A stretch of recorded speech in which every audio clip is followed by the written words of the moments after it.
Olá! Todos nós já ouvimos falar alguma vez do paraíso terrestre. Muitos nomes já foram dados para esse lugar. Terra sem males, utopia, paraíso perdido, idade de ouro. No relato do Gênesis, o relato do Gênesis nos narra que o homem e a mulher foram colocados por Deus Criador no Jardim do Éden.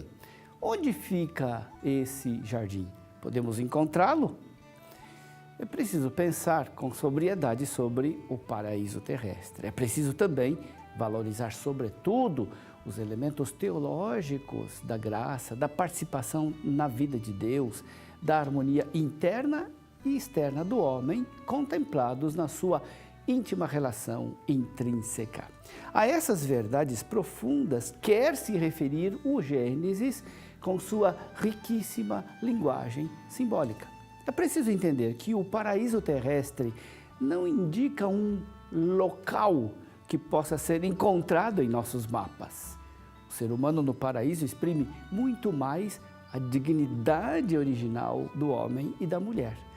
O paraíso terrestre é o lugar próprio do ser humano, no sentido de que o Criador não o criou para ser um escravo submetido a uma carga desumana de trabalho, ou um exilado em terra hostil, ou um sentenciado a trabalhos forçados, mas um guardião responsável, zeloso do jardim do Éden, plantado por Deus.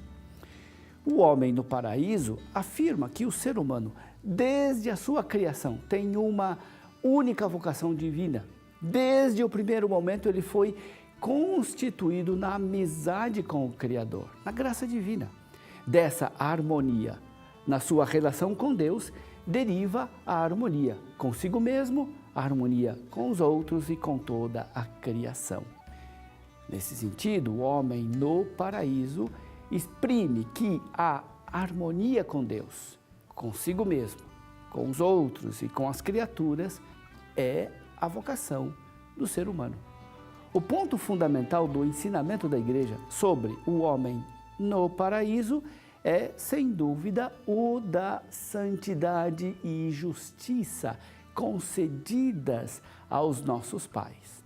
Esse dom gratuito significa a participação na vida divina. O homem, criatura de Deus, foi colocado em um estado superior ao que lhe corresponde em base à sua situação criatural.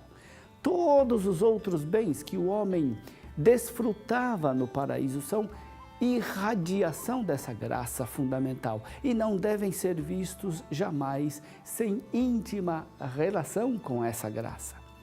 Sobre essa graça se funda, sobretudo, a justiça original, que abraça todos os outros dons dos quais fala a Bíblia e a tradição da Igreja, ou seja, a imortalidade, a ausência de sofrimento, a harmonia interior do homem consigo mesmo, a harmonia nas relações entre os homens e entre homem e mulher e a harmonia do homem com o mundo.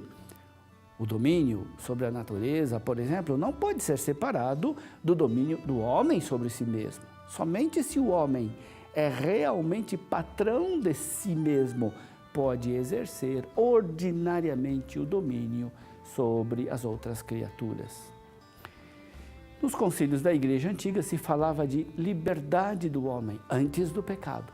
Se entendermos a liberdade como capacidade de realizar o bem, compreendemos como o pecado tenha reduzido a escravidão à vontade humana.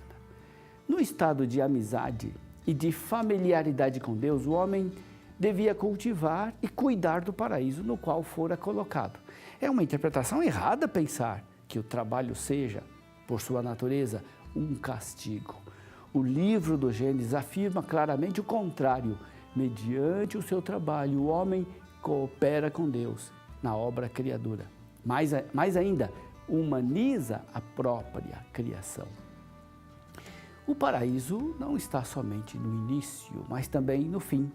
A situação de paz na qual Deus criou o homem está destinada a ser superada na glória da nova criação em Cristo. Na linguagem teológica ordinária, é comum falar do céu, da vida eterna, como paraíso.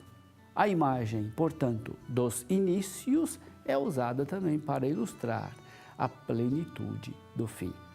Deus deseja ao ser humano desde o início, mas luta para que o fim do homem seja de fato a paz com Deus e com todas as criaturas.